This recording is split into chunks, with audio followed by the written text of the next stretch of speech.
about last week where he has played a little bit better. What a pass by Rondo. That might be the dagger. Why not? Why can't I be the MVP of the league? Why can't I be the best player in the league? The Lakers repeat back-to-back titles. The LA Lakers, the 2010 NBA champions.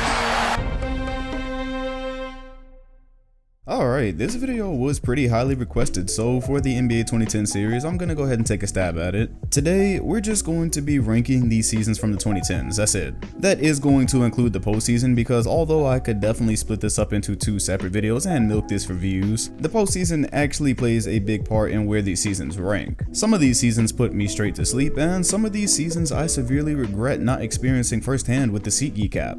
The SeatGeek app pulls tickets from all over the web, so buying is really easy, and it also assures you'll be getting the best value for your ticket. While doing your search, each ticket is ranked with a score from 1 to 100 that lets you know if you're getting a good deal or not for your purchase. And on top of that, it gives you a detailed view of what you would actually see from your seat if you were actually there. If you're interested in this app, the link to download will be in both the comment section and the description. Consider using my promo code DOM2K to get 20% off your first purchase. Alright, so aside from the fact that I don't actually know if the year 2017 really happened or not, A. Malcolm Brogdon was the Rookie of the Year. B. The biggest challenge to LeBron James that year and the Cavaliers was an Isaiah Thomas-led Celtics team and a DeMar DeRozan-led Raptors team. And C. Kevin Durant was on the Golden State Warriors. Yeah, 2017 never stood a chance. From that cold, gloomy day that we call July 4th where Kevin Durant announced he was leaving the Thunder and going to the Warriors, it was kind of a wrap. There was just this gray cloud covering that entire year, and it was made worse by the fact that this was supposed to be the sequel to 2016, which was actually one of the best seasons of the decade. Following up the LeBron James rivalry with Golden State and what happened with the 3-1 comeback, we were all looking forward to the answer, and the answer was the Warriors basically just becoming unbeatable. Also, the Eastern Conference was just totally depleted and devoid of any real competition and any real suspense. You had Dwayne Wade go to the Bulls and they ended up a 500 team that supposed big three with him, Rondo, and Jimmy Butler. Paul George was in his final season with the Pacers. Giannis hadn't really broken out yet. There was just no real surprise there that when we got to the playoffs, the Cavaliers, they only lost 1 game in the Eastern Conference and the Warriors lost 0 games. That really just confirmed that everything that happened up to that point was kind of inconsequential like we thought it was. So yeah, it wasn't just the Warriors' dominance, it was that there was an entire conference that just didn't really mean anything to us. That was when we really, or at least I really brought on the calls to eliminate conferences because it didn't feel like it was going to balance out anytime soon. We did, however, get to watch Russell Westbrook become the first player since Oscar Robertson to average a triple-double, and he went on to win MVP. It was a pretty incredible season for him, but yeah, that's about it. If the year 2017 actually did happen, I think it was the worst season this decade. 2018 comes up next for me, and this is where the Eastern Conference is starting to make a little bit of a comeback. The Toronto Raptors actually started to make you believe they might be legit, just maybe. They nearly won 60 games. Boston won 55 games even without Gordon Hayward. Philadelphia improved, they did a complete 180. They went from a lottery team to a 52-win team, and we were thinking maybe even they could go to the finals that year because of what was going on with Cleveland. LeBron and the Cavs ranked 4th in the Eastern Conference that year, only 50 wins, and that was a crazy season for them. They damn near turned over their entire roster in the spring. That roster wasn't a whole lot better than the one that he went to the finals with in 2007. So there was a general feeling that year that, okay, if the Warriors make the finals and LeBron James somehow makes the finals, it's going to be the mother of all sweeps. The Golden State Warriors did make the finals, and so did the Cavs, and it was the mother of all sweeps. Probably the worst finals this decade. No, definitely the worst finals this decade. It wasn't worth watching. One final series that looked like it could have been interesting was the Celtics and Warriors. That was before Kyrie Irving got hurt. Once he got hurt, it was really weird to imagine that we were going to be watching a Tatum and Brown led Celtics team go against a healthy Warriors team in the finals. That just didn't really make a whole lot of sense. That nearly happened as well. So if that wasn't going to happen, if it was not going to be a healthy Celtics and Warriors, it basically came down to, can Chris Paul and James Harden topple them? Well, they were right there. They were on the doorstep, then injuries and stuff. So they didn't get to topple the Warriors. LeBron was just barely able to lead the Cavaliers over the Celtics team, which again was pretty depleted by that point, and the cookie crumbled exactly how we thought it would. So it was another Warriors run season. However, some of the races were pretty fun. Watching people try to argue Ben Simmons wasn't Rookie of the Year because he wasn't a rookie was wildly entertaining. James Harden finally getting his hand on that MVP, which people had sworn he'd been snubbed for a couple by that point, and that storyline still stands today. Also, he was in the race against LeBron James because people said, you know, LeBron didn't have that good of a team and look at his numbers, so he should be MVP. I mean, there were some distractions from the Warriors' authoritarian rule that time, so that's basically the distinction between 2017 and 2018.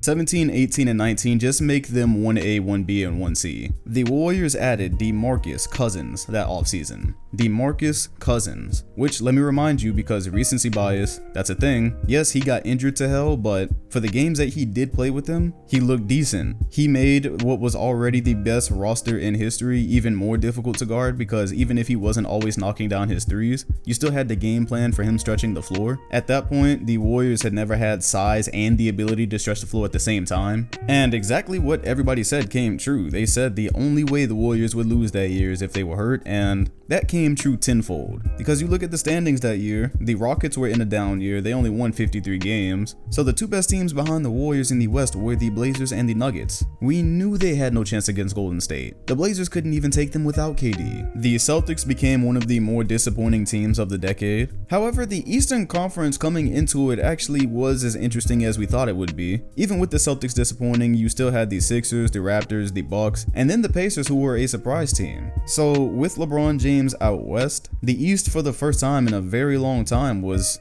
strong. It was a result of years in the making. So there was some suspense there. However, with LeBron on the Lakers and on a young Lakers team that really wasn't that good to begin with, it didn't help when he got hurt. That didn't help the playoff ratings. That didn't help the playoffs in general. Didn't help the competition of the season. And then again, by the time the playoffs came around, the Warriors very slowly dismantled, which opened the door for what was a pretty good series between them and the Raptors. So out of all the Warriors seasons, 17, 18, 19 was definitely the most tolerable between the way it ended and a stronger Eastern Conference. Watching Giannis blossom into the MVP that we always knew he could be. Yeah, 2019 was alright, but we don't associate with Golden State Warriors Team USA season, so.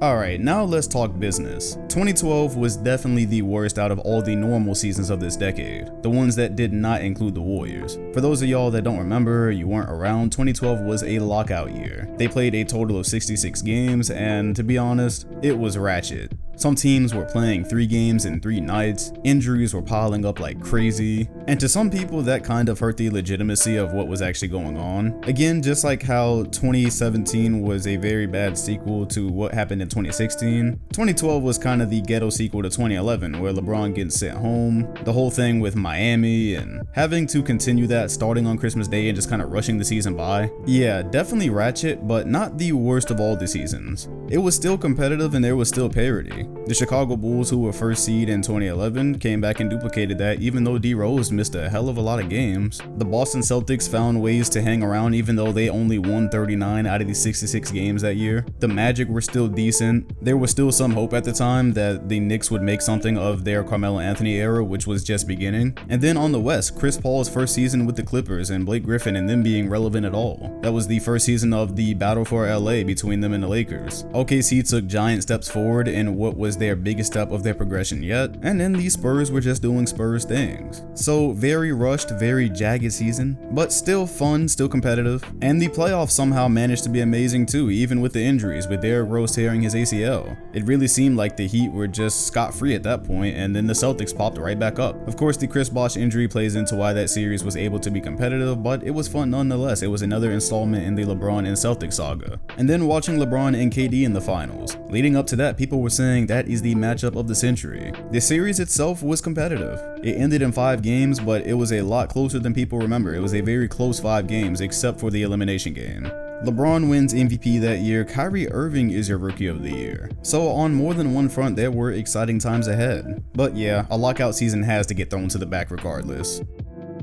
2015 was exciting solely based off the fact that LeBron James did the unthinkable in going back to Cleveland. It's hard to remember now, especially because he switched teams again, but when he was on Miami, that really seemed like it was going to go for a really long time. Especially after 4 straight finals, it did not feel like that trio was disbanding anytime soon. So he goes back to Cleveland and becomes part of another trio, and now all of a sudden the NBA has another storyline. Can LeBron finally bring one to Cleveland? And at the same time that storyline is developing, the Golden State Warriors are in their infancy, out of nowhere. They were decent before 2015, but nowhere did anybody say that they were coming into 2015 to become NBA champions, or to even become a 67-win team. That has to be the biggest surprise squad of the decade. And even then, the thing with the Golden State Warriors is that they were having to prove themselves, so even with all the winning they were doing, there was still the Clippers who were really good. They were almost a 60-win team. Same thing with the Rockets. The Spurs were always in the mix. The Grizzlies were still good. And check this out. There were 7 50-win teams in the West that year. 7. The only reason there was not 8 is because Kevin Durant spent much of that year injured for OKC, and so they didn't even make the playoffs. And so although Golden State was doing their thing, there was a great feeling that about 4 or 5 teams could have come out of the West. However, in the East, of course, it was more of the same. That was the year we had that 60-win Hawks team that absolutely nobody believed in. As a matter of fact, more people believed in the Bulls and D Rose and his return than they did the Hawks. So although technically the Hawks were the best team in the East,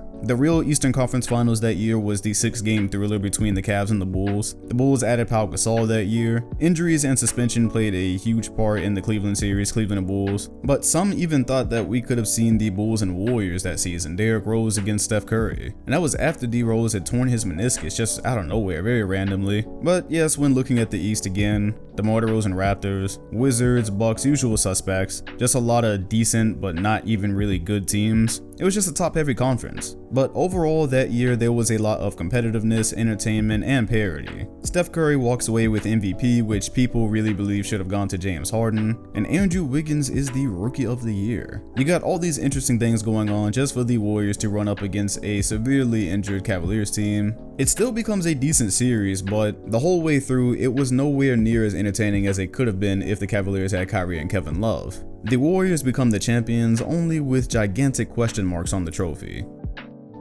Kobe versus LeBron. That is exactly what we saw coming into that season. That is all we saw. The Heat had their super team, the Lakers had theirs. There was no way this was going to be stopped, aside from every force of nature humanly possible going against the Lakers. So in 2013, LeBron James is able to unleash his wrath upon the league. He's won his championship, there is no pressure. This is definitely the best Heat team of that era, and LeBron goes on to probably have the best year of his career. Behind that, you have the New York Knicks with the best team of the Carmelo Anthony era. The Nets tried their own super team, which was gobbled by injuries. The Pacers pop up as a surprise team led by Paul George. The Chicago Bulls wait an eternity for Derrick Rose to return. So the East had some teams, but it was pretty well known with the Heat being as good as they were, and with LeBron being as good as he was, there really was no way they were losing the East. Even once they got to that Game 7 with the Pacers, they just put their foot down. That was never competitive. That Game 7 wasn't. However, the West, nobody had a clue who was coming out of the West that year.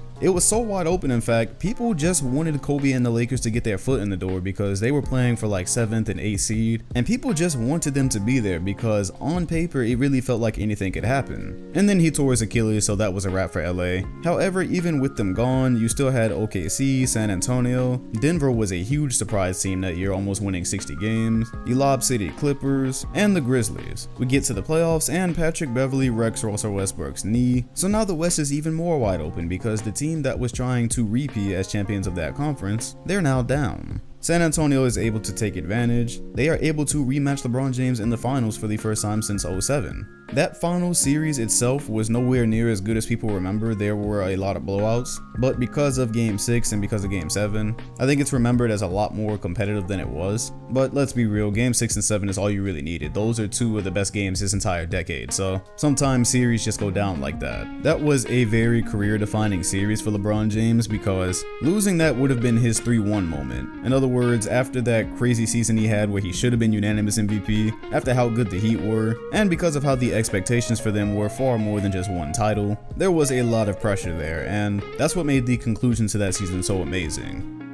For as good as the 2013 season was, 2014 was slightly better in my opinion. The Pacers built off of that season to become the first seed, and that was pretty incredible considering what the Miami Heat had accomplished just one season before. We didn't see them falling back to 54 wins. So there was some hope finally that there was somebody who could dethrone Miami. The NBA was marketing it as Paul George trying to take the crown from LeBron James, and it was short-lived, but it was exciting for the times. But again, like most seasons, it was carried by the Western Conference.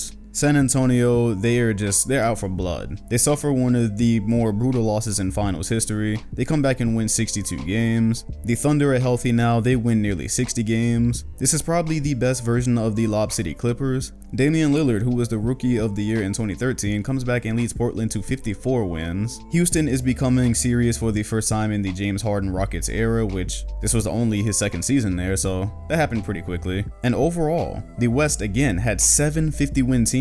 They had 7 and they easily could have had 9. The Mavericks and the Suns were 8th and 9th seed that year. The Mavericks won 49 games, the Suns won 48. That's where there was some serious feeling, and for me it was the start of thinking conferences should be eliminated. Because you see the Suns in 9th seed with 48 wins, that would have qualified them for 4th seed in the Eastern Conference, yet they weren't in the playoffs. That didn't at all seem fair. The Minnesota Timberwolves, 10th seed, did not make the playoffs. That would have made them an 8th seed in the Eastern Conference. So there were a lot of worthy teams that year, and that was a great sequel to the 2013 season when you consider what happened in the playoffs. The Spurs end up playing the Thunder in the Western Conference Finals. It was basically for who had the right to rematch LeBron because they both lost to him by that point. They get into an amazing series, and then the Spurs and Heat get to run it back, and San Antonio makes a statement. That was a very good follow-up to what happened in the previous year, and even the MVP race that year was something to behold. LeBron James just ran away with it in 2013, but Kevin Durant came and had people questioning who was the best player in the NBA. People forget that near 60-win record came with Westbrook missing quite a few games, and so that opened up shots for KD, and a lot of the shots he was forced to take with the lack of space and defenses being able to key in on him. It was one of the better seasons of the decade and was really getting us hyped for a possible Heat and Thunder rematch.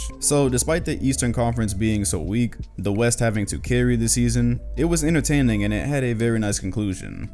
2011 was damn near perfect because it had the remnants of the Eastern Conference coming into the decade, which was very competitive and had multiple teams that could make it. And it had that mixed with the new era with the Miami Heat trying to bring in a young super team with 3 stars in their prime that were pretty much all considered at one point or another MVP candidates before joining forces. So everyone was super interested to see how that was going to work. LeBron James wore the black hat, the Miami Heat wore the black hat. They might have been worse villains than the Warriors, because when the Warriors were villains, it was a thing where nobody really knew if anyone could beat them. However, 2011 Miami took some time to gel. They didn't necessarily have a deep bench, and Derrick Rose wound up with the MVP and leading his team to the best record in the conference. So while Miami did have that big 3, they were very vulnerable. People were looking at the Celtics, who had added Shaquille O'Neal, and they were very deep, and for a while they were still the favorites to come out of the conference. So it was mainly between those 3, the Celtics, Heat, and Bulls. The Magic at that point had pretty much fallen off, but they still had Dwight Howard, who was also an MVP candidate.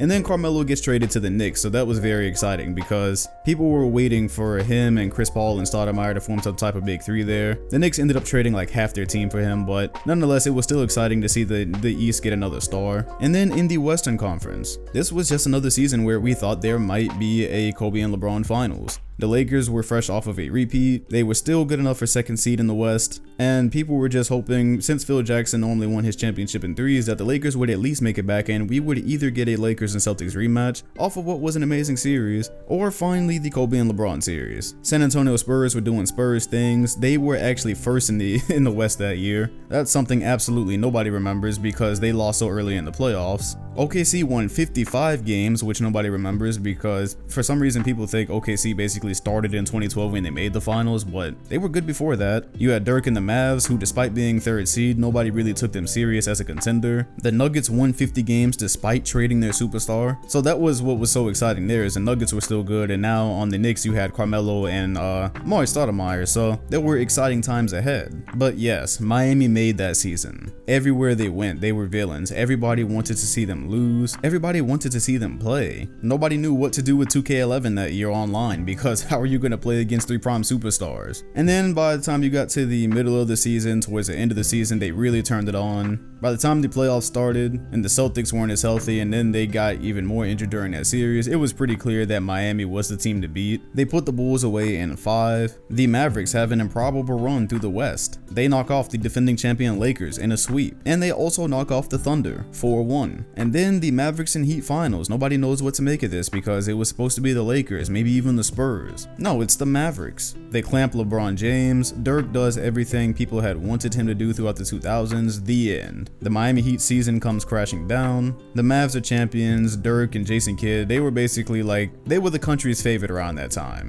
2011 had a lot of twists and turns from start to finish, and that's what made it so special. I have a love affair with the 2010 NBA season, and I still to this day have not accepted that I can't change the outcome. The Western Conference had 8 50-win teams. The San Antonio Spurs were the 8th seed. Now, because of the way divisions work out, they did not play the Lakers first in the playoffs that year. They were technically 7th, but there was also a 3-way tie for 8th. 3 teams had won 50 games. That was just madness. It was insanity. Even with that many 50-win teams, it was still pretty well understood that the Lakers, who were fresh off of a championship, they were still the favorites. And then in the Eastern Conference, you had the Cavaliers with just LeBron James basically and, supporting pieces. You had the Magic, who were conference champions, and you had the Celtics, who were 08 champions, and they weren't out yet. They retooled the team, so there were 3 legitimate teams that could make the finals in the East that year, and 8 50-win teams in the West. That was crazy. Parity all around, no prime big threes because everyone said the Celtics were done by that point. Pierce had knee surgery during the season. KG was coming back from his knee surgery, so to see them make the run that they did as the 4th seed, again, just more twists and turns. They started that season very strongly, but as the injuries piled up, they finished at like exactly 500 through the second half of the season. Total, they won just 50 games. And so the playoffs that year were crazy. Nobody thinks Boston can beat LeBron James or the Magic. Then Boston beats LeBron James and the Magic. And then they take the Lakers to 7 games. And it was 7 of the most competitive games I think we've seen throughout the decade. Off the top of my head, the only games that really weren't close were Game 1 and Game 6. Everything else was a nail-biter. And it was Celtics and Lakers. Does it even get better than that? Game 7 came down to like the last final shots. It was like storybook. LeBron was MVP that year, so yet another Kobe and LeBron finals was squashed. However, seeing him sent home, that before the finals even started, there was just so many questions about where he was going to go, what he was going to do. Kicked off the biggest free agency probably of the decade, outside of what just happened with Kevin Durant. Man, that season was just a hell of a way to start the 2010s, and it's a shame they got so bogged down with like injuries and super teams. That's why people were so excited for the season we're currently experiencing, because in terms of parity and strength of teams, this is probably as close as we've been to 2010. I can't let my love affair with 2010 get the best of me. I think the 2016 NBA season would have to be unanimously the best season of this decade. It just has to be. The thing is, although the Warriors were fresh off a title and they won 73 games, there was still parity that year because you gotta remember, nobody believed in Golden State yet. And that's part of what fueled them to go after that 73 wins and achieve it. People thought because they beat a limping Cleveland team in 2015 that, oh, this just isn't real. This isn't legitimate. So they win 73 games, Curry comes and also solidifies his MVP, which nobody believed in, and he was without a doubt the unanimous MVP. There was no way to even argue it. He made sure there was no way to argue it. Golden State played some of the prettiest basketball we've ever seen. And the best thing about it was they weren't a super team. You don't go from one year in 2015 where people say, oh, this isn't a legitimate champion, they actually weren't that good, to not really even changing the roster that much and then just being a super team because you played well. No, this was a team that just played damn good basketball. And the thing that people always forget about that season, always, the Warriors go and they're on pace for 73 wins pretty much the whole year. The Spurs were right at their heels the entire year. It wasn't until the end where we even knew if the Warriors were going to be first seed or not. The Spurs, after they added LaMarcus Aldridge, they went 67-15. And then after them, you still had some great teams. You had the Thunder, who Andre Iguodala calls the actual best team in the NBA that year. And then you still had Lob City. They were still in some of their best years. The Eastern Conference was more or less set behind LeBron James and Cleveland that year after watching them go to the finals finals where his co-stars were in and out. The biggest challenger was the Toronto Raptors. Would have been Miami, but people forget they got injured to hell, Chris Bosh with the blood clots. Even then, they were still only 1 win away, I believe, from actually playing the Cavaliers in the conference finals. But yeah, other than that, there really wasn't much else going on. The Hawks fell off, the Celtics were just building. Yeah, there's absolutely nothing else going on there. But yeah, then you get to the playoffs and it's just the ultimate conclusion. People were holding their breaths just praying we could finally see what would happen with a healthy Cavaliers and healthy Golden State. We were praying that didn't just become a what if, and it didn't. We got to the finals, whatever happened with all this extracurricular stuff, but a 73-9 team lost. Of course, LeBron James being in the GOAT conversation, that was huge for him to be the one that accomplished that or led that accomplishment. And before that, the conference finals with the Golden State Warriors and the Thunder. Also a 3-1 comeback, also an amazing series. I don't think we will ever see this combination of events again. This combination of a 73-9 team, 2 3-1 comebacks, and a unanimous MVP. That's probably not happening again anytime soon. 2016 was unique. It did have parity. It had the twists and turns. It had the talent. That was an incredible season, and I would rank it the best of this decade. So as always, if you agree or disagree or anywhere in between, let me know in the comment section below. Hit the like button, comment, and sub if you enjoyed, and hit the bell next to my name if you want notifications every time a new video drops. Appreciate you watching, and I'll see you all on the next one.